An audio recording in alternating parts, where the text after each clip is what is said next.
మన ఎందుకంటే unique way of presentation ఉంటుంది. సో చాలా అంటే చాలా బాగుందన్న. తరుణ్ భాస్కర్ మాత్రం వన్ మ్యాన్ షో అని చెప్పుకోవచ్చు.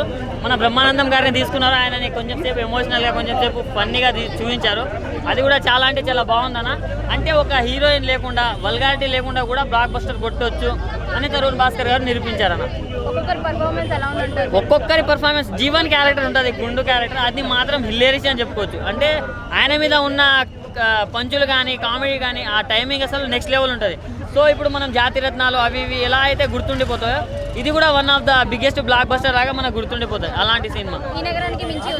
ఈ నగరం అది వేరే కైండ్ ఆఫ్ స్టోరీ, ఇది వేరే కైండ్ ఆఫ్ స్టోరీ. దాంట్లో అమ్మాయిలు ఉంటుంది, దీంట్లో అమ్మాయిలు ఉంటుంది, దాంట్లో గోవా ఉంటుంది, దీంట్లో గోవా ఉండదు. అట్లా దేనికి దానికి అసలు పోటీ లేకుండా చాలా అంటే చాలా బాగుంది. One of the best movie.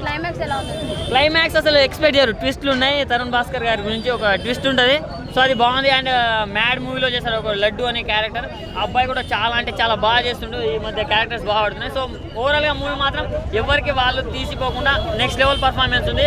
ఫ్యామిలీతో వచ్చి చూడొచ్చు, నా 5కి 5 ఇచ్చేయచ్చు, వచ్చి చూసుకోవచ్చు. Thank you, love you, good night.